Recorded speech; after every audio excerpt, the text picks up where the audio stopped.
Hello दोस्तों, क्या हाल है। तारीख आज 5 नवंबर 2025, दिन बुधवार, हिंदी तिथि कार्तिक पूर्णिमा। और आइए बात करते हैं आज के मुख्य समाचार में देश भर की तमाम बड़ी खबरों पर नजर डालते हैं। देखिए दोस्तों, एक तो आज कार्तिक पूर्णिमा के मौके पर गुरु नानक जयंती का पर्व मनाया जाता है हर साल, और इसे प्रकाश पर्व और गुरु पर्व के नाम से भी जाना जाता है। गुरु नानक जयंती सिख समुदाय के सबसे पवित्र पर्वों में से एक है। यह दिन सिख धर्म की नींव रखने वाले, मानवता, समानता तथा सच्चे जीवन का संदेश देने वाले गुरु नानक देव जी की जयंती के रूप में याद किया जाता है। गुरु नानक जी कहते थे, जो लोग प्रेम करते हैं उन्होंने ईश्वर को पा लिया है। तो आप सभी देशवासियों को भी गुरु नानक जयंती की ढेर सारी हार्दिक शुभकामनाएं। और वहीं दोस्तों, आज कार्तिक पूर्णिमा पर भद्रा का साया भी रहने वाला है, क्योंकि आपको पता होगा कार्तिक पूर्णिमा पर स्नान दान धर्म का विशेष महत्व होता है। तो इस बात का ध्यान रखें, भद्रा के समय में दान धर्म से बचना चाहिए, और ये समय रहेगा सुबह 6:30 से 8:43 तक। उसके बाद दिन में कभी भी स्नान दान धर्म किया जा सकता है। ओके, और चलिए आगे बढ़ते खबरों में। देखिए अगला अपडेट, आज कार्तिक पूर्णिमा के मौके पर 30% ज्यादा चमकीला और बेहद करीब नजर आएगा चांद।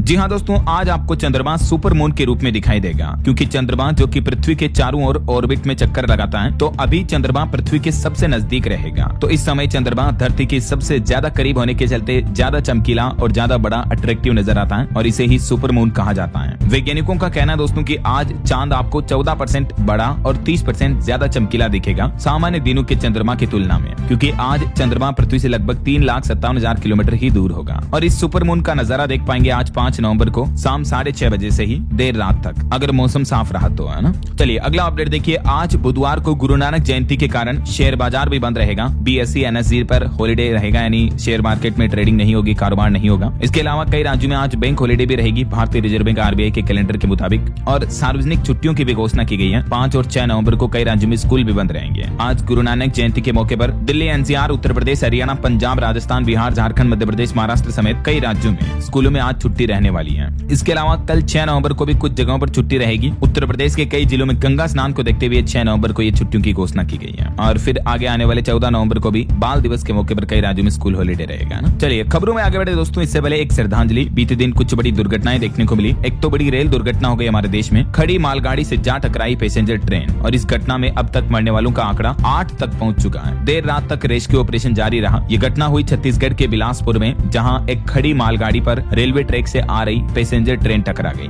16-17 लोग घायल हो गए। कई यात्री अभी भी अंदर फंसे हुए हैं। मरने वालों की संख्या और भी बढ़ सकती है। बोगियों को काटा जा रहा। मालगाड़ी से टक्कर इतनी जोरदार थी दोस्तों कि पैसेंजर ट्रेन पूरी मालगाड़ी के ऊपर चढ़ गई। ये 3D एनिमेशन में आप देख सकते हैं। छत्तीसगढ़ के बिलासपुर में ये कोरबा पैसेंजर ट्रेन आ रही थी, और तभी ट्रैक पर मालगाड़ी खड़ी थी। तो टक्कर के बाद ये पैसेंजर ट्रेन का पहला डिब्बा और इंजन पूरा मालगाड़ी के ऊपर चढ़ गया। ये देख सकते हैं घटना की भयावह तस्वीरें भी। इस रूट के रेलवे ट्रैक पर यह भयानक हादसा हुआ। इससे जुड़ा ये वीडियो भी सामने आ रहा है। इस घटना पर छत्तीसगढ़ सरकार की तरफ से मृतकों के परिजनों को 5-5 लाख रुपए और घायलों को 50,000 रुपए तक का मुआवजा देने का ऐलान किया है। घटना के कारणों का पता लगाने के लिए रेलवे की तरफ से सख्त निर्देश भी जारी किए हैं। और इसके अलावा एक बड़ी सड़क दुर्घटना भी हो गई। उत्तर प्रदेश के बाराबंकी में देखिए आप, एक साथ जली ज्वेलर परिवार की 4 चिताएं। पति पत्नी बेटू समेत कुल 8 लोगों की मौत हो गई। अर्टिगा कार में सवार थे ये, तभी बाराबंकी में इनकी बेकाबू कार एक ट्रक से सामने से टकरा गई, और इसमें एक ज्वेलर परिवार की 8 लोगों की मौत हो गई, ड्राइवर समेत। ईश्वर इनकी आत्मा को शांति दे। चलिए दोस्तों आगे बढ़ते हैं अपन खबरों में। देखिए साल 2028 तक भारत की सोलर कैपेसिटी लगभग 216 गीगावाट तक होने का अनुमान है। और वहीं हवाई यात्रा करने वाले लोगों के लिए अच्छी खबर आ रही है। मुफ्त में अब हवाई टिकट कैंसिल करने या रिवाइज करने का ऑप्शन मिलेगा आपको, और किसी तरह की मेडिकल इमरजेंसी हो गई तो पूरा रिफंड भी मिल पाएगा। DGCA की तरफ से नए नियमों का एक ड्राफ्ट जारी किया गया है, जिसके तहत जल्द ही यात्री अब 48 घंटे के अंदर अंदर बिना शुल्क के टिकट कैंसिल कर सकेंगे या बदल सकेंगे। और किसी तरह की मेडिकल इमरजेंसी होने पर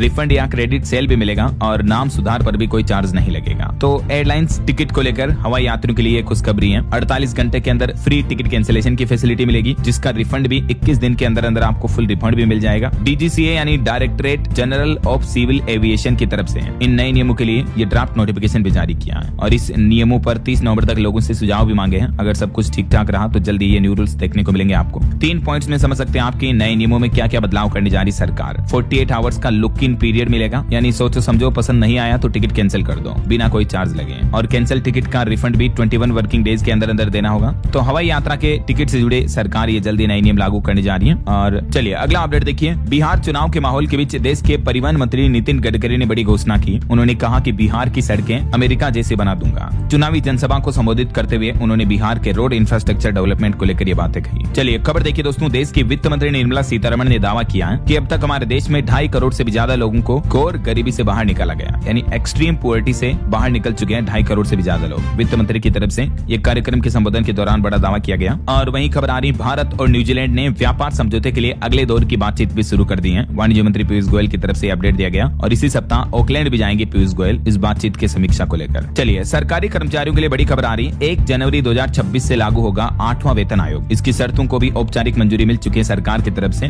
8th पे कमीशन को लेकर सबसे बड़ा अपडेट सामने आ रहा है। और इस बीच एक सबसे बड़ा सवाल ये भी है कि क्या 8वें वेतन आयोग के दायरे से बाहर होंगे 69 लाख पेंशनर्स। कर्मियों का मनोबल गिर सकता है क्योंकि भारत सरकार की तरफ से बीते दिन जो गजट नोटिफिकेशन जारी किया गया 8वें केंद्रीय वेतन आयोग को लेकर, तो इसमें बताया जा रहा है कि सरकार द्वारा जारी टर्म्स ऑफ रेफरेंस को देखने पर यह पता चलता है कि ये मौजूदा सरकार की कामकाजी वर्ग और बुजुर्ग पेंशनर्स के प्रति उदासीनता है। तो इसको लेकर कर्मचारियों के कई महासचिव संगठन के द्वारा विरोध भी जताया जा रहा है, देख सकते हैं आप जानकारी। वहीं कर्मचारी संगठनों का कहना है कि पुरानी पेंशन बहाली का भी इसमें कोई जिक्र तक नहीं किया गया है और इनकी ये मांगे हैं कि टर्म ऑफ रेफरेंस में सरकार इन 4 बातों को जरूर शामिल करें। कर्मचारियों के यूपीएस एनपीएस से जुड़ी, पेंशन के स्ट्रक्चर से जुड़ी इन बातों को भी सरकार 8th पे कमीशन में शामिल करें। ऐसा तो ये कर्मचारी संगठनों की प्रमुख मांगे हैं। वैसे अभी जो 8वें वेतन आयोग को शर्तों के साथ औपचारिक मंजूरी दी है सरकार ने, उसमें क्या क्या शर्तें रखी गई है, क्या क्या कंडीशन रखी है। इसके तहत 50 लाख से भी ज्यादा कर्मचारियों की तो सैलरी बढ़ेगी, जाहिर सी बात है 8th पे कमीशन लागू होने पर तनख्वाह तो बढ़ेगी ही। इसके अलावा सरकार ने अभी फिलहाल इस आयोग के लिए ये भी क्लियरिफिकेशन जारी कर दिया कि 8वें वेतन आयोग के दायरे में कौन कौन आएंगे। ये सभी कर्मचारी अलग अलग सेक्टर के ये इस 8th पे कमीशन के दायरे में होंगे। और 8वें वेतन आयोग में जो मिनिमम बेसिक सैलरी होगी वो 44,280 से शुरू होगी, जो अभी 7वें वेतन आयोग में 18,000 तक है लेवल 1 के कर्मचारियों से। और भी अलग अलग लेवल के कर्मचारियों की सैलरी में बेसिक सैलरी क्या होगी अनुमानित, देख सकते हैं आप डिटेल। ये सैलरी हाइक का अनुमान फिटमेंट फैक्टर 2.46 के आधार पर लिया गया है। बाकी इस 8वें वेतन आयोग का फायदा इन कर्मचारियों को नहीं मिलेगा, जैसे राज्य सरकार के कर्मचारी हो गए, सार्वजनिक क्षेत्र के बैंकों के कर्मचारी हो गए वगैरह वगैरह ना। और भी दोस्तों 8th पे कमीशन में सरकारी कर्मचारियों की सैलरी किस आधार पर कितनी बढ़ेगी, इसको लेकर उदाहरण के समेत मैंने आपको डिटेल जानकारी DLS न्यूज चैनल पर एक 2-4 दिन 5 दिन पहले एक वीडियो डाला था, उसमें सेपरेटली आपको बताई थी, तो उस वीडियो को देख लीजिएगा आप। DLS न्यूज चैनल पर सर्च करना, 8th पे कमीशन आपको मिल जाएगा, ठीक है। चलिए अगला अपडेट देखिए। एक रिपोर्ट सामने आ रही है कि इस बार त्योहारी सीजन और ऑनलाइन लेन देन दोनों ने देश की इकोनॉमी रफ्तार को बढ़ाई है। सितंबर महीने में क्रेडिट कार्ड से खर्च किए 2 लाख करोड़ से भी ज्यादा रुपए। ऐसे MIIL की तरफ से लेटेस्ट रिपोर्ट जारी की गई है त्योहारी सीजन में खर्चों को लेकर, है ना। और एक रिपोर्ट सामने आ रही है कि 6% से बढ़कर 27% पहुंच गया है GDP में योगदान। 2025 में 91 लाख करोड़ पहुंच गई बाजार पूंजी भी। देश के BFSI क्षेत्र ने भी 2 दशकों में ये असाधारण विकास किया और देश की GDP में इतना योगदान दिया है। BFSI यानी देश के बैंकिंग और वित्तीय सेवा और बीमा क्षेत्र ने भारत की GDP ग्रोथ में अच्छी भूमिका निभाई। ऐसा चलिए अगली बड़ी खबर आ रही है। देश की राजधानी दिल्ली में डेंगू से 2 लोगों की मौत हो गई, जबकि अब तक 1136 मामले दर्ज किए गए हैं। MCD की तरफ से ये रिपोर्ट जारी की गई। चलिए बड़ी खबर देखिए। राजस्थान के मुख्यमंत्री ने सख्त चेतावनी दी, हिदायत देते हुए कहा कि शराब पीकर वाहन चलाने पर ड्राइविंग लाइसेंस रद्द किया जाएगा और नियम तोड़ने पर सख्त कार्रवाई की जाएगी। मुख्यमंत्री भजन लाल शर्मा ने ट्रैफिक नियमों और सड़क सुरक्षा को लेकर यह उच्च स्तरीय बैठक की और इसमें सख्त निर्देश जारी किए गए अधिकारियों को।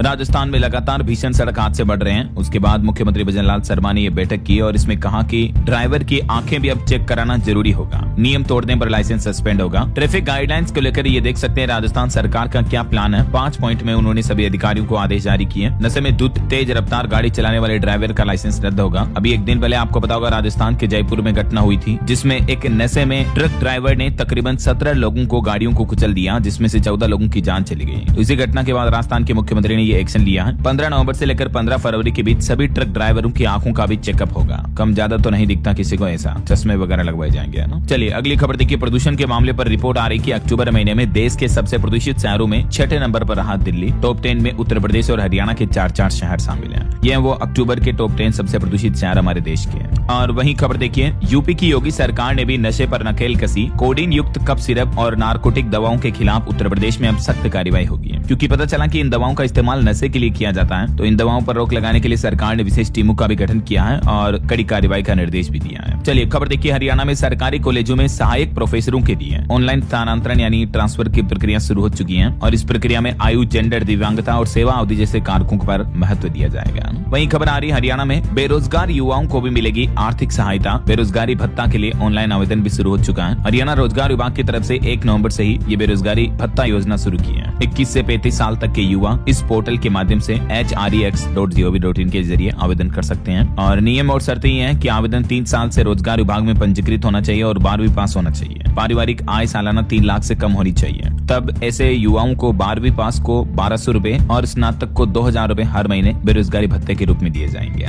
चलिए अगला अपडेट देखिए, मणिपुर में सुरक्षा बलों पर हमला हुआ, जवानों ने एनकाउंटर में 4 आतंकियों को मार गिराया। वहीं चुनाव आयोग के SIR के खिलाफ पश्चिम बंगाल कोलकाता में ममता बनर्जी ने मार्च निकाला और कहा कि जैसे हर उर्दू बोलने वाला पाकिस्तानी नहीं होता है, वैसे ही हर बांग्ला भाषी यानी बांग्लादेशी लैंग्वेज बोलने वाला बांग्लादेशी नहीं हो सकता है। अभी बीते दिन से आपको पता होगा, चुनाव आयोग की तरफ से हमारे देश के 9 राज्यों और 3 केंद्र शासित प्रदेशों में SIR यानी विशेष गहन पुनरीक्षण का अगला चरण शुरू हो चुका है। बिहार के बाद दूसरा चरण यहाँ शुरू हो चुका है और इस अभियान के जरिए चुनाव आयोग मतदाताओं का वेरिफिकेशन करेगा। 18 साल से ऊपर के नए वोटर्स को जोड़ा जाएगा, मर चुके वोटर्स को डिलीट किया जाएगा ऐसा। तो इसके खिलाफ अब कई विपक्षी नेताओं द्वारा विरोध भी देखने को मिल रहा है। और एक श्रद्धांजलि, हिंदुजा ग्रुप के चेयरमैन गोपीचंद हिंदुजा का निधन हो गया है। पाकिस्तान से इन्होंने कारोबार शुरू किया, ईरान होते हुए लंदन पहुंचे और फिर बने ब्रिटेन के सबसे अमीर कारोबारियों में से एक। 85 साल की उम्र में लंदन में इनका निधन हुआ। ईश्वर इनकी आत्मा को शांति दे। चलिए खबर देखिए, आज देश के प्रधानमंत्री नरेंद्र मोदी से मिलेंगी हिंदुस्तान की बेटियां जिन्होंने हाल ही में भारत का नाम रोशन किया है। वर्ल्ड चैंपियन की महिला टीम प्लेयर स्पेशल फ्लाइट से दिल्ली पहुंच चुकी हैं। दीप्ति बोले कि उन्हें क्या गिफ्ट दें, जल्द ही तय करेंगे। 2 नवंबर को वर्ल्ड कप जीतने वाली भारतीय महिला क्रिकेट टीम की खिलाड़ी आज 5 नवंबर को प्रधानमंत्री नरेंद्र मोदी के साथ डिनर करेगी। भारतीय टीम आज पीएम मोदी से मुलाकात करेगी। वहीं इधर महाराष्ट्र सरकार ने भी फैसला लिया है, मंदाना, जेमिमा और राधा यादव पर विश्व कप जीत के लिए धन वर्षा होगी। महाराष्ट्र सरकार ने घोषणा करते हुए कहा कि इन खिलाड़ियों को करोड़ों रुपए के इनाम दिए जाएंगे। हाल ही में BCCI ने भी 51 करोड़ रुपए का पुरस्कार देने की घोषणा की थी। और वहीं एक किस्मत की खबर देखिए दोस्तों, राजस्थान के एक रेहड़ी वाले ने जीता पंजाब में 11 करोड़ की लॉटरी का पुरस्कार। बोला कि दोस्त ने टिकट के पैसे दिए थे लॉटरी खरीदने के, तो अब दोस्त की 2 बेटियों को 50-50 लाख रुपए दूंगा। जो पंजाब सरकार हर साल दिवाली के मौके पर ये लॉटरी का कॉन्टेस्ट निकालती है, तो इसमें 11 करोड़ का इनाम जीतने वाला आखिरकार 4 दिन बाद मिल गया। अमित नाम का ये शख्स जो कि राजस्थान के जयपुर में सब्जी की रेडी लगाता है। बीते दिन पंजाब सरकार ने इनको लॉटरी ऑफिस बुला करके चेक सौंपा। 11 करोड़ की लॉटरी जीतकर ये आखिरकार करोड़पति बन चुके हैं।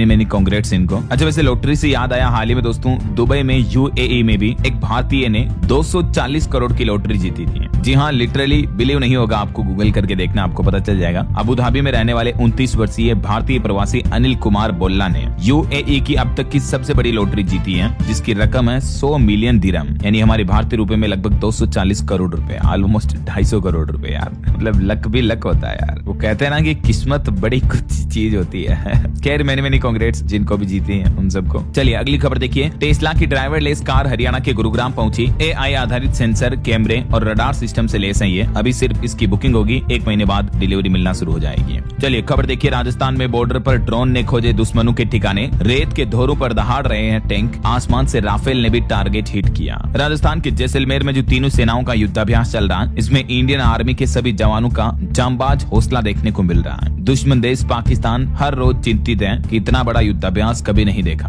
कहीं ठोक ना डाले। और वहीं देखिए बड़ी खबर, ऑनलाइन जुआ सट्टा मामले में सुप्रीम कोर्ट में सुनवाई हुई और सुप्रीम कोर्ट ने सरकार से इस मुद्दे पर जवाब मांगा। E-स्पोर्ट्स गेम के नाम पर जो कई सारी कंपनियां ऑनलाइन जुआ चलाती हैं, तो उन पर एक्शन लेने को कहा है सुप्रीम कोर्ट ने सरकार को। जो हाल ही में सरकार ने ऑनलाइन गेमिंग कानून लागू किया, इसके तहत ड्रीम 11 वगैरह काफी सारी कंपनियां भी बंद होगी। तो इस मुद्दे पर अब अगली सुनवाई 26 नवंबर को होनी है, इसी महीने। और वहीं पति पत्नी के मामले को लेकर मद्रास हाईकोर्ट का एक बड़ा फैसला देखिए दोस्तों। हाईकोर्ट ने कहा कि शादी पुरुष को पत्नी पर कंट्रोल करने का अधिकार नहीं देती है। एक 80 साल का पति जो कि अपनी पत्नी से क्रूरता का दोषी पाया गया, तो मद्रास हाईकोर्ट ने उसके लिए सजा को बरकरार रखा। हाईकोर्ट ने कहा कि भारतीय विवाह प्रणाली को पुरुष वर्चस्ववाद की छाया से निकलकर समानता और आपसी सम्मान के साथ बढ़ना चाहिए, क्योंकि शादी पुरुषों को पत्नी पर निर्विवाद अधिकार नहीं देती है। पतियों को महिला के धैर्य को सहमति नहीं समझना चाहिए। मद्रास हाईकोर्ट के जस्टिस का कहना है कि 80 साल के पति को दोषी ठहराना किसी तरह का बदला नहीं है, बल्कि इस सिद्धांत की पुष्टि करता है कि उम्र क्रूरता को पवित्र नहीं बना सकती है। कोई भी वैवाहिक बंधन अपमान को सही नहीं ठहरा सकता है। तो ये एक महत्वपूर्ण फैसला सुनाया है। और वहीं पति पत्नी के मुद्दे को लेकर सुप्रीम कोर्ट में भी एक केस की सुनवाई हुई और देखिए सुप्रीम कोर्ट ने क्या कहा कि अलग रहना है तो शादी ही ना करें, पति पत्नी में झगड़े तो होते रहते हैं, बच्चों की क्या गलती है कि उनका घर टूट जाए, शादी मतलब दो आत्माओं का साथ आना, ये कहना है सुप्रीम कोर्ट का। एक केस की सुनवाई करते हुए सुप्रीम कोर्ट ने कहा कि एक शादीशुदा जोड़े में पति या पत्नी का अलग रहना नामुमकिन है। दोनों में से कोई भी ये नहीं कर सकता है कि वे पार्टनर से अलग रहना चाहें। अगर वे अलग रहना चाहते हैं तो उन्हें शादी ही नहीं करनी चाहिए। पति पत्नी साथ रहते हैं तो खुशी होगी, बच्चे छोटे हैं उनका घर नहीं टूटेगा। सुप्रीम कोर्ट ने एक पति पत्नी को केस की सुनवाई करते हुए समझाया ऐसे। बहरहाल अभी तो अपन कुछ और महत्वपूर्ण और काम की खबरें देखेंगे दोस्तों, लेकिन फिलहाल वक्त तो चला आज के ताजा मौसम समाचार जानने का। और हाँ, एक छोटी सी रिक्वेस्ट आपसे ये है कि अगर आप DLS न्यूज चैनल से अभी तक भी जुड़े नहीं हो तो जुड़ जाइए, चैनल को सब्सक्राइब करके बेल आइकन जरूर दबा दीजिएगा और इस वीडियो पर एक लाइक और शेयर भी कर देना ताकि आपको रोजाना की ताजा खबरें, महत्वपूर्ण मुख्य समाचार, काम के न्यूज अपडेट सबसे पहले आपके मोबाइल पर मिलते रहेंगे। ओके, और चलिए बिना टाइम वेस्ट किए सीधा आगे बढ़ते हैं मौसम अपडेट में। तो देखिए, एक तो दिवाली के 13 दिन बाद भी राजधानी दिल्ली में पोल्यूशन काफी ज्यादा चल रहा है, AQI 229 के लगभग है। और इधर पहाड़ी राज्य उत्तराखंड हिमाचल में भी 4000 मीटर ऊंचे इलाकों में बर्फबारी देखी गई। राजस्थान मध्य प्रदेश समेत कई राज्यों में 2 दिन भारी बारिश का अलर्ट भी है। कुछ अलग अलग राज्यों के मौसम की स्थितियां देखते हैं थोड़ी विस्तार से। तो देखिए, राजस्थान के जयपुर में कुछ घंटों पहले भी बूंदाबांदी देखने को मिली। अभी भी राजस्थान के कई जिलों में बारिश की संभावना है। बाड़मेर में बारिश से नदी की तरह बहने लगा पानी और अब आज से ही राजस्थान में सर्दी और भी ज्यादा बढ़ेगी। मध्य प्रदेश में भी 6 नवंबर से रातें ठंडी होने लगेगी। 2-3 डिग्री तक तापमान और गिरेगा। भोपाल जबलपुर संभाग में 2 दिन तक बूंदाबांदी देखने को मिलेगी। दिन में 30 डिग्री पार चल रहा अभी भी तापमान। आज 5 नवंबर को लगभग मध्य प्रदेश के इन कुछ जिलों में हल्की बारिश का अलर्ट है। बाकी अब धीरे धीरे मौसम साफ होने लगा और कल 6 नवंबर को तो पूरे मध्य प्रदेश के सभी जिलों में मौसम बिल्कुल साफ रहेगा।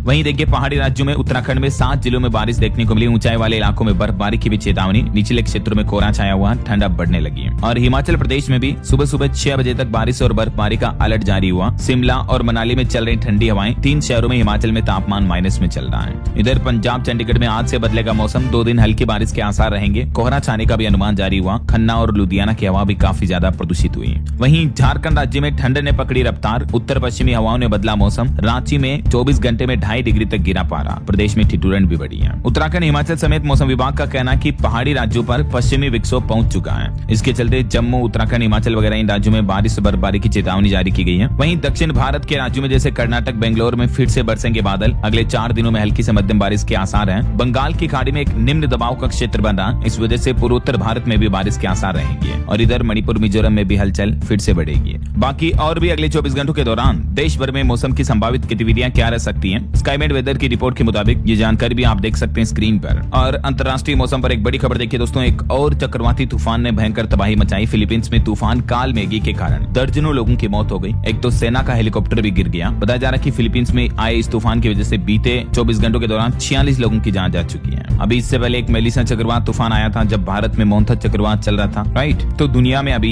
एक और चक्रवात का बड़ा साया देखने को मिल रहा है। और चलिए मौसम के बाद अब अपन आज के सराफा बाजार पर नजर डाल लेते हैं। देखिए, अंतर्राष्ट्रीय से लेकर घरेलू बाजार तक सोना चांदी के दाम में भारी गिरावट देखने को मिली है। 3100 रुपए तक दाम गिरे। लगभग चांदी 3150 रुपए टूट कर अभी 1,46,000 रुपए प्रति किलो पर आ गई है। सोने में भी मामूली गिरावट हुई 358 रुपए की और अभी सोने का भाव 1,20,000 रुपए प्रति 10 ग्राम चल रहा है। बाकी और भी अलग अलग कैरेट के हिसाब से सोने का प्राइस आप देख सकते हैं स्क्रीन पर। ओके, और चलिए कुछ मार्केट अपडेट्स पर भी नजर डाल लेते हैं। देखिए, भारतीय शेयर बाजार में सेंसेक्स में 400 से ज्यादा अंक की गिरावट देखने को मिली। 83,500 पर कारोबार रहा। निफ्टी भी 100 अंक फिसला। और SBI ने यस बैंक की 13% हिस्सेदारी बेची। प्रॉफिट 10% बढ़कर 20,160 करोड़ रुपए हुआ। उसके बाद SBI का शेयर भी 959 के ऑल टाइम हाई पर पहुंच चुका है। इधर अडानी पोर्ट्स का मुनाफा दूसरी तिमाही में 27% तक बढ़ा। जुलाई सितंबर में 3,109 करोड़ रहा। और सुजलोन का मुनाफा भी 540% बढ़कर 1,279 करोड़ पर पहुंचा। निवेशकों के लिए खबर है, ग्रो का IPO ओपन हो चुका है जिसमें आप 7 नवंबर तक बोली लगा सकेंगे। मिनिमम 15,000 रुपए निवेश करने पड़ेंगे। ग्रो जो कि एक स्टॉक ब्रोकिंग प्लेटफॉर्म है जीरोधा धन की तरह, उसकी तरफ से ये अपना IPO निकाला गया है। और मार्केट रेगुलेटर सेबी ने 7 और कंपनियों के भी IPO को मंजूरी दे दी है। तो जल्दी निवेशकों को ये अन्य ऑप्शन भी मिलेंगे। और वहीं देखिए, अडानी एंटरप्राइजेज ने ग्रोसरी कंपनी विल्मर की हिस्सेदारी बेची। मुनाफा 84% बढ़कर 3199 करोड़ हुआ। और देखिए, LIC ने खरीदे 21,700 करोड़ के शेयर। SBI समेत कई स्टॉक्स में पैसा लगाया। पोर्टफोलियो की वैल्यू 16 लाख करोड़ के पार पहुंच चुकी है। वहीं स्टॉक मार्केट में ट्रेडिंग करने वालों के लिए बड़ी खबर आ रही है। F&O ट्रेडर्स के लिए देखिए, आप 8 दिसंबर से बदल जाएंगे F&O ट्रेडिंग के नियम। NSE करने जा रहा प्री ओपन सेशन की शुरुआत। इन्वेस्टर्स के ट्रेड पर क्या असर पड़ेगा, मतलब मार्केट रेगुलेटर सेबी की तरफ से ये ऐलान किया गया NSE यानी नेशनल स्टॉक एक्सचेंज की ओर से 8 दिसंबर 2025 से प्री ओपन सेशन शुरू हो जाएगा। इसका मतलब ये हुआ कि ऑर्डर एंट्री पीरियड 9 से 9/8 तक रहेगा। इस दौरान F&O ट्रेडर्स अपने ट्रेड्स के ऑर्डर पहले से ही लगा पाएंगे जब मार्केट 9:15 खुलता है ना, उससे पहले ही। सिंगल स्टॉक्स और इंडेक्स फ्यूचर्स पर भी ये नियम लागू होगा। 1 दिसंबर से एक्सपायरी डेट और 30 दिसंबर तक प्री ओपन सेशन लागू रहेगा ऐसा। तो ये सेबी का नया प्लान है, देख सकते हैं आप, NSE और वगैरह का। इसमें और भी कौन कौन से कॉन्ट्रैक्ट शामिल होंगे और ये नियम क्यों लागू किया जा रहा है, इस बारे में ज्यादा डिटेल जानकारी भी आप देख सकते हैं स्क्रीन पर। और वहीं एक अपडेट ये है दोस्तों की 4788 की कीमत का ChatGPT का गो सब्सक्रिप्शन प्लान आज से बिल्कुल फ्री हो चुका है। इस प्लान में आप ज्यादा चैट्स कर पाएंगे, इमेज जनरेट कर पाएंगे, डॉक्यूमेंट फाइल अटैच कर पाएंगे। तो ये जो 399 रुपए मंथली वाला प्लान है, ये अब बिल्कुल फ्री कर दिया है OpenAI की तरफ से। इस प्लान को किस तरह से आप क्लेम कर सकते हैं और इसके अलावा भी रिलायंस जियो यूजर्स के लिए तो स्पेशली गूगल की तरफ से ऑफर निकाला गया है जिसमें आप 35,000 रुपए तक का फायदा ले सकते हैं। तो इसके बारे में अलग से जानकारी मैंने DLS न्यूज चैनल पर कल शाम को एक वीडियो में बताई है, तो अगर आपने नहीं देखा तो ये जरूर देख लीजिएगा, ठीक है ना। चलिए आगे बढ़ते हैं अपन फिलहाल खबरों में। देखिए आप, बड़ी खबर आ रही कि रात में डर कर उठ जाता हूँ, गंटू अकेले रहता हूँ। आपको पता होगा गुजरात के अहमदाबाद में जो प्लेन क्रैश हुआ था उसमें एकमात्र शख्स बच गया था, उनका नाम है विश्वास। वो बोले कि पत्नी और बेटे से भी बात नहीं कर पाता हूँ। अहमदाबाद एयर इंडिया विमान हादसे में इकलौते बचे विश्वास कुमार रमेश ने कहा कि मैं खुद को सबसे भाग्यशाली मानता हूँ, लेकिन इस वक्त हर दिन शारीरिक और मानसिक पीड़ा से गुजर रहा हूँ। 39 साल के विश्वास अकेले अहमदाबाद से लंदन जा रही फ्लाइट के एक्सीडेंट में मलबे से सुरक्षित निकले थे। बोले कि इतना डर है कि अभी भी रात में कई बार उठ जाता हूँ तो सो नहीं पाता हूँ। हादसे के बाद सब कुछ खत्म हो गया, बस जिंदा हूँ लेकिन अंदर से पूरी तरह से टूट चुका हूँ। मेंटली ये इतने ज्यादा डैमेज हुए इस हादसे की वजह से। देखिए जरा, PM मोदी भी इनसे मिलने गए थे हॉस्पिटल में, आपने देखा होगा मीडिया में। और वहीं देखिए देश की राष्ट्रपति द्रौपदी मुर्मू का 2 दिवसीय उत्तराखंड दौरा खत्म हुआ। हल्द्वानी से बरेली के लिए रवाना हुई है, एयरफोर्स स्टेशन से दिल्ली के लिए उड़ान भरेंगे। अच्छा, वैसे उत्तराखंड में रजत जयंती पर सरकार ने विधानसभा का विशेष सत्र बुलाया और इस दरमियान सदन में भाषण देते हुए मुख्यमंत्री पुष्कर सिंह धामी ने 90 मिनट तक अपने स्पीच में उत्तराखंड के भविष्य का रोड मैप बताया।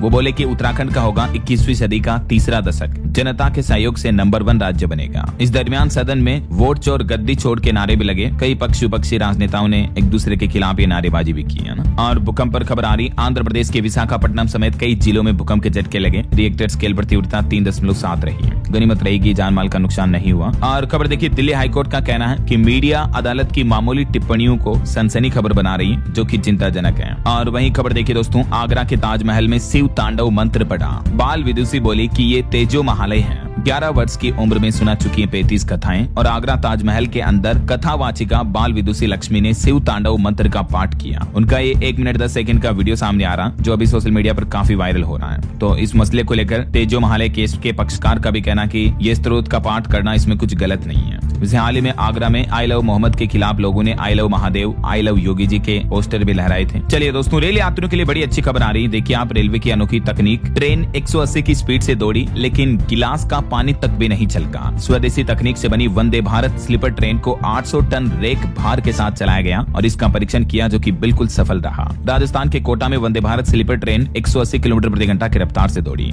लोको पायलट ने 3 ग्लास में पानी भर कर रखा, लेकिन इतनी रफ्तार के दौरान भी ग्लास में रखा पानी छलका नहीं, बाहर निकला नहीं। इतनी स्मूथ चलेगी Vande Bharat sleeper express train, है ना, और इतनी स्पीड से चलेगी। तो अभी 17 नवंबर तक चलेगा इसका परीक्षण, फिर इसका ट्रायल वगैरह किया जाएगा और जल्दी आपको हमारे देश में स्लीपर वंदे भारत ट्रेन देखने को मिलेगी।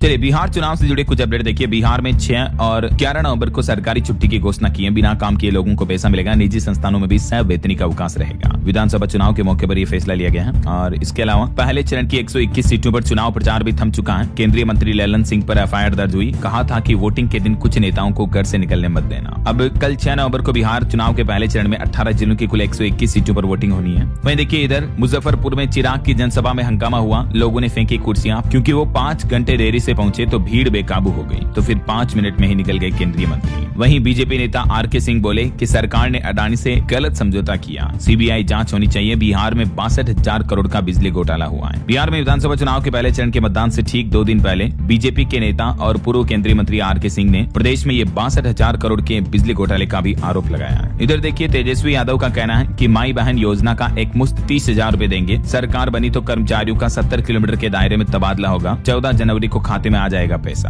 और असम के मुख्यमंत्री हेमंत बिश्व शर्मा ने भी बिहार के जनसभा सभा में कहा कि हमें राज्य के सभी ओसामा बिन लादेन को खत्म करना होगा। सीवान में गरजे असम सीएम विश्वशर्मा। वहीं पीएम मोदी का भी कहना है कि मुझे एनडीए की जीत पर कोई संदेह नहीं है। छठी मैया का अपमान करने वालों की जमानत जब्त होगी। महिला बोली कि 2025 में 225 सीटें जीतेंगे मोदी जी। वहीं इधर कांग्रेस नेता शशि थरूर ने सोशल मीडिया पर लिखा कि भारत में पॉलिटिक्स फैमिली बिजनेस बन गया है। कुछ लोगों को लगता है कि राजनीति नेहरू या गांधी परिवार का जन्म सिद्ध अधिकार है, लेकिन हमें वंशवाद छोड़ना चाहिए। इधर बिहार के दरभंगा में मुख्यमंत्री योगी आदित्यनाथ का रोड शो देखने को मिला। 260 बार लगाए जय श्री राम के नारे। दरभंगा में 70 बार मां जानकी का नाम लिया। स्वागत में बुलेट वाली लड़की भी देखने को मिली। देख सकते हैं आप कुछ तस्वीरें। और पॉलिटिक्स से चुनाव से एक और खबर आ रही। देखिए महाराष्ट्र में भी स्थानीय निकाय चुनाव की तारीखों का ऐलान हो चुका है। 2 दिसंबर को होंगे निकाय चुनाव। 3 को नतीजे आएंगे। लगभग 1.5 करोड़ से ज्यादा मतदाता करेंगे फैसला। महाराष्ट्र में 246 नगर परिषदों और 42 नगर पंचायतों के चुनाव जो है 2 दिसंबर को होने हैं। चुनाव आयोग की तरफ से इनकी भी तारीखों की घोषणा कर दी गई है। ओके, और चलिए आगे बढ़ते हैं अपन खबरों में। कुछ इंटरनेशनल न्यूज अपडेट देखिए दोस्तों। देखिए अमेरिका के न्यूयॉर्क में मेयर चुनाव के लिए मतदान जारी है। भारतवंशी जोहरान ममदानी रेस में सबसे आगे चल रहे हैं। ट्रंप ने धमकी दी कि ममदानी को चुना तो शहर की फंडिंग बंद कर दूंगा।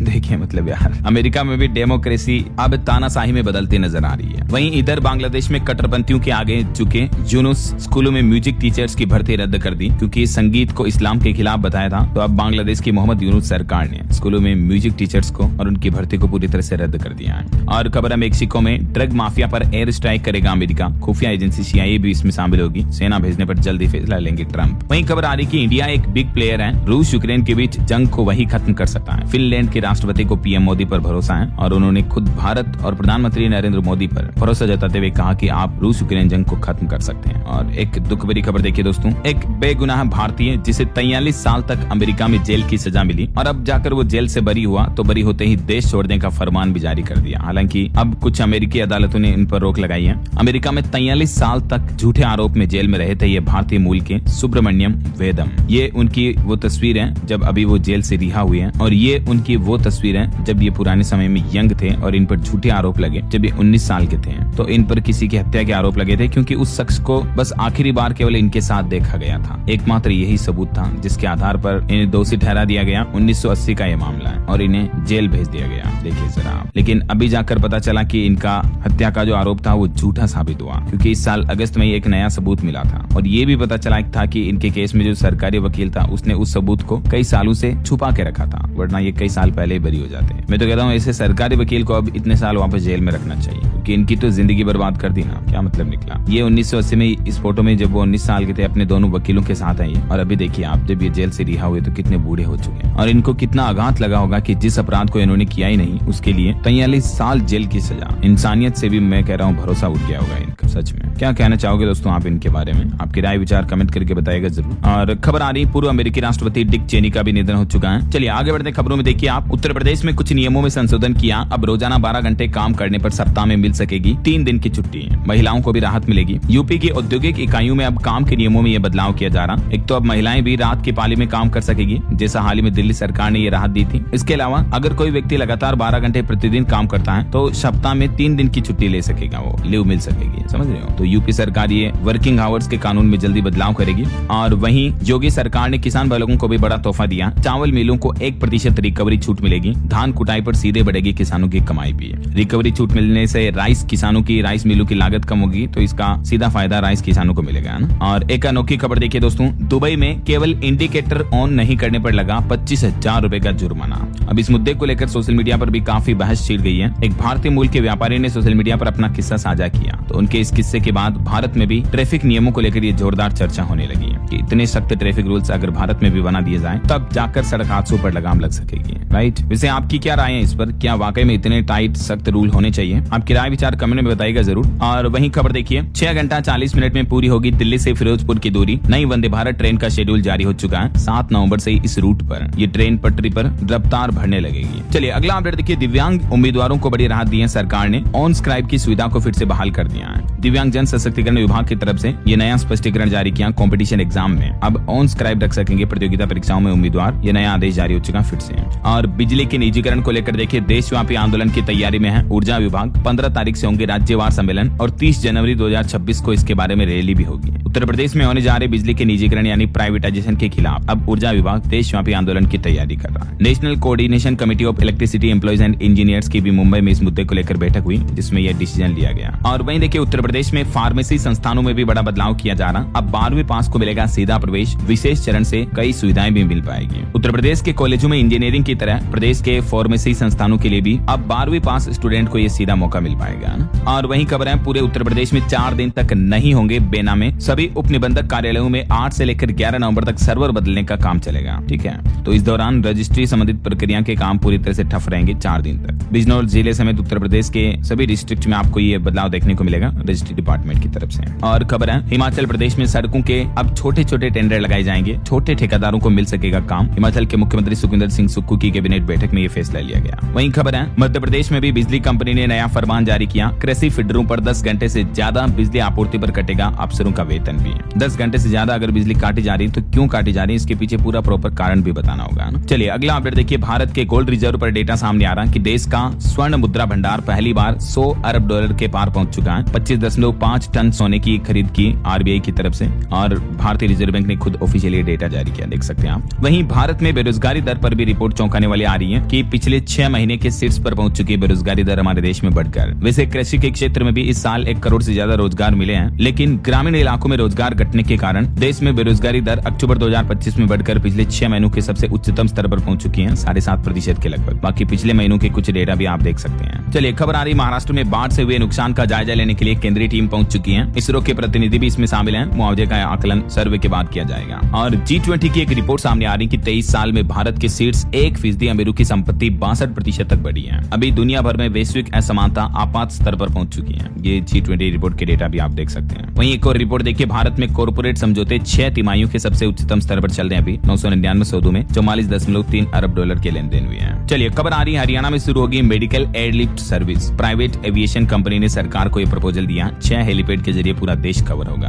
तो ये नया प्लान बनाया जा रहा। और वहीं खबर है QS Asia university ranking list में IIT दिल्ली देश का सबसे टॉप संस्थान बना और भी कुछ संस्थानों को इसमें जगह मिली है, जिनकी डिटेल और डेटा आप देख सकते हैं। वहीं खबर है भारत अमेरिका सैन्य सहयोग समूह की 22वीं बैठक में रक्षा संबंधों को मजबूत करने पर चर्चा हुई। भारत और रोमानिया ने भी मजबूत व्यापार और निवेश संबंधों को लेकर चर्चा की। वहीं NBA ने आंध्र प्रदेश में लाल चंदन के किसानों को 3 करोड़ रुपए जारी किए। PM मोदी ने भी देश को समर्पित किए 3 क्रांतिकारी स्वदेशी इनोवेशन। केंद्रीय मंत्री ने बताया कि ESTIC 2025 भारत की सबसे बड़ी टेक छलांग है। वहीं दोस्तों भारतीय हॉकी के 100 साल पूरे होने के मौके पर भव्य शताब्दी समारोह की शुरुआत 7 नवंबर से नई दिल्ली में होगी। और देखिए gem and jewellery export council ने सरकार से कस्टम एक्ट में बदलाव और नई पॉलिसी लाने की भी मांग की है, ताकि ज्वेलरी इंडस्ट्री को बढ़ावा मिल सके, है ना। चलिए खबर आ रही बजट चर्चा को लेकर नियमों को आसान करने और टैक्स विवादों के तीव्र निपटान करने की भी मांग उठी बजट चर्चा के दौरान। बजट 2026 में सरकार से ये प्रमुख बदलावों की मांग की जा रही है। वहीं देखिए भारत में चीनी उत्पादन 16% तक बढ़ने का अनुमान है, तो सरकार चीनी के निर्यात का रास्ता भी खोल सकती है। वहीं फिच ने अदानी ग्रुप में जताया भरोसा, एफसेट समेत इन 3 कंपनियों का आउटलुक स्टेबल किया। और वैसे अदानी पोर्ट्स के तिमाही नतीजे भी काफी अच्छे रहे, डेटा आप देख सकते हैं। चलिए खबर आ रही भारतीय स्टेट बैंक SBI ने कर्मचारी प्रतिभाओं को सम्मानित करने के लिए SBI स्टार नाम से एक नया पुरस्कार शुरू किया है। वहीं खबर है भारत में जल्दी अपना पहला राजदूत नियुक्त करेगा तालिबान। और स्वच्छता सर्वेक्षण 2025 की लिस्ट में मदुरै भारत के सबसे गंदे शहरों की सूची में सबसे ऊपर शामिल हुआ। मदुरै जो कि तमिलनाडु में एक सिटी है, ये सबसे डर्टी सिटी रही। इसके बाद फिर लुधियाना, चेन्नई, रांची और बेंगलुरु का स्थान रहा। चलिए खबर आ रही 400 करोड़ की लागत से 33 एकड़ में बनेगा सुपर आधुनिक इंटरनेशनल क्रिकेट स्टेडियम। जल्दी यहाँ पर पहला इंटरनेशनल मैच भी होने जा रहा। उत्तर प्रदेश के गाजियाबाद में खेल प्रेमियों का वर्षों पुराना सपना ये जल्दी साकार होने जा रहा है। 2027 तक ये स्टेडियम बनकर तैयार हो जाएगा।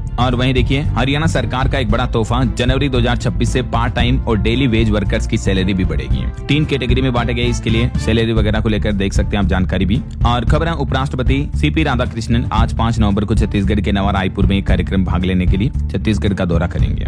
ऑटो इंडस्ट्री से खबर देखिए, second generation Hyundai venue launch हुई। शुरुआती कीमत 7,89,000 और सरकार ने लॉन्च किया PLI स्कीम का तीसरा फेज। स्टील सेक्टर में मजबूत बनेगा हमारा देश भारत। वहीं मलेशिया जाने वाले भारतीयों के लिए भी अच्छी खबर है। QR कोड स्कैन करके आप सेकंडों में पेमेंट कर पाएंगे। मलेशिया UPI पेमेंट सुविधा अपनाने वाला देश का मतलब दुनिया का नवा देश बन चुका है। और खबर है उत्तर प्रदेश के 7 जिलों की धरोहरों में बनेंगे हेरिटेज होटल। लखनऊ की 3 इमारतें भी पर्यटन का केंद्र बनाई जाएगी। CM योगी की तरफ से ये बड़ी घोषणा की गई। और भी इन जिलों में ये डेवलपमेंट दिखेंगे आपको। वहीं खबर है दिल्ली में अब BS 4 श्रेणी से कम वाले 500 से ज्यादा वाहनों को दिल्ली में नहीं मिलेगी एंट्री। बॉर्डर पर पुलिस ने टीमें भी तैनात बात की। और देखिए झारखंड में अम्बेडकर आवास योजना में मिलेंगे अब 2 लाख रुपए। झारखंड कैबिनेट बैठक में कई और प्रस्तावों को मंजूरी मिली। पहले इस योजना में जो सहायता राशि 1,30,000 रुपए थी उसको बढ़ाकर झारखंड सरकार ने सीधा 2 लाख रुपए कर दिया है। तो इसके अलावा भी कुछ फैसलों की जानकारी आप देख सकते हैं। राज्य मंत्री परिषद की बैठक में ये महत्वपूर्ण निर्णय लिए गए हैं। और देखिए चंडीगढ़ में नया नियम लागू हुआ। प्रत्येक घर से अलग किया गया कचरा अगर नहीं लिया तो 500 रुपए तक का जुर्माना भी लगेगा उल्लंघन करने वालों पर। वहीं खबर आ रही कि उत्तर प्रदेश में 23 लाख बच्चों को 7 दिन के अंदर यूनिफॉर्म का पैसा देगी योगी सरकार और सीधा बच्चों के बैंक खातों में ये पैसा भेजा जाएगा। ओके, और चलिए दोस्तों आगे बढ़ते हैं खबरों में। कुछ और स्टेट न्यूज अपडेट देख लेते हैं फटाफट से। देखिए राजस्थान में एक बड़ी साइबर ठगी की खबर आ रही कि बीच रिसोर्ट की फर्जी वेबसाइट से करोड़ों की ठगी की गई। गूगल बिजनेस अकाउंट बना लेते, बुकिंग का फोन ठगों के पास आता था। 2 भाई इसके पीछे मास्टरमाइंड निकले। शादियों और टूरिस्ट सीजन में ठग नई तकनीक के साथ लोगों के साथ एक बड़ी ठगी कर रहे हैं, देखिए जरा। और वहीं खबर है राजस्थान में सरकारी कर्मचारियों की मुफ्त इलाज योजना में फर्जीवाड़ा सामने आया। छुट्टी पर थी डॉक्टर, उनके नाम से बनी लाखों की दवा पर्चियां। चूरू में कंप्यूटर ऑपरेटर गिरफ्तार भी हुआ। इधर राजस्थान में कर्मचारियों के 34 संगठनों ने मोर्चा खोल दिया। सरकार पर वादा खिलाफी का आरोप लगाया। महासंघ 5 नवंबर से प्रदेश भर में आज से ही संघर्ष चेतना यात्रा भी निकालेगा। वहीं देखिए उत्तर प्रदेश के फार्मेसी संस्थानों में अब डायरेक्ट एडमिशन का मौका मिलेगा। मैंने आपको बताया ना, 12th पास स्टूडेंट को सीधा फायदा होगा ना। और इसके अलावा देखिए यूपी नोएडा में एलजीबी करेगी 1000 करोड़ का निवेश, लोगों को रोजगार भी मिलेगा। वहीं यूपी मथुरा में यातायात महाअभियान भी शुरू हुआ। 1 महीने तक चलेगा ये अभियान। और हरियाणा राज्य में लिंगानुपात पर रिपोर्ट आ रही कि 905 से बढ़कर 913 हुआ लिंगानुपात, जो कि अच्छी बात है। और देखिए जगराओं की बेटी ने दुबई बाउल में जीते मेडल। अंडर 11 में गोल्ड और 12 में सिल्वर मेडल जीता। 50 से ज्यादा देशों के खिलाड़ी इसमें शामिल हुए थे। ओके, और चलिए दोस्तों कुछ और एजुकेशनल अपडेट्स देख लेते हैं फटाफट से। देखिए पश्चिम बंगाल में 8,477 पदों पर भर्ती निकली हुई है। 3 नवंबर से आवेदन शुरू हो चुके हैं। 3 दिसंबर लास्ट डेट रहेगी। पंजाब नेशनल बैंक में लोकल बैंक ऑफिसर के 750 पदों पर भर्ती चल रही है। लास्ट डेट है 23 नवंबर। और देखिए नेक्स्ट एग्जाम एक बार फिर से टला। नीट पीजी और FMG को रिप्लेस करेगा। साल में 2 बार मौका मिलेगा। वहीं खबर है जेईई मेंस में नहीं मिलेगी कैलकुलेटर की सुविधा। एनटीए ने माना कि इन्फॉर्मेशन बुलेटिन में गलती हुई थी।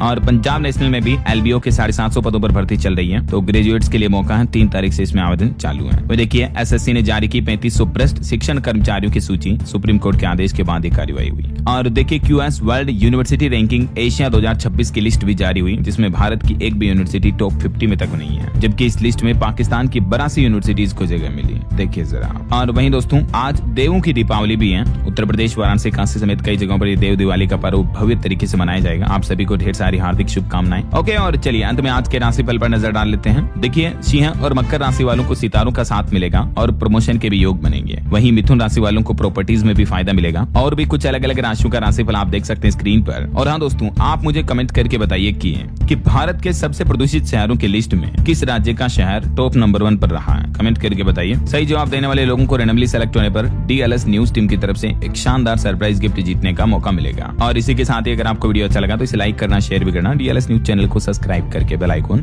जरूर दबा देना। ओके, ख्याल रखिएगा अपने आप का, अपने परिवार का। मिलेंगे अगले नेक्स्ट अपडेट में। तब तक के लिए जय हिंद, जय भारत, वंदे मातरम।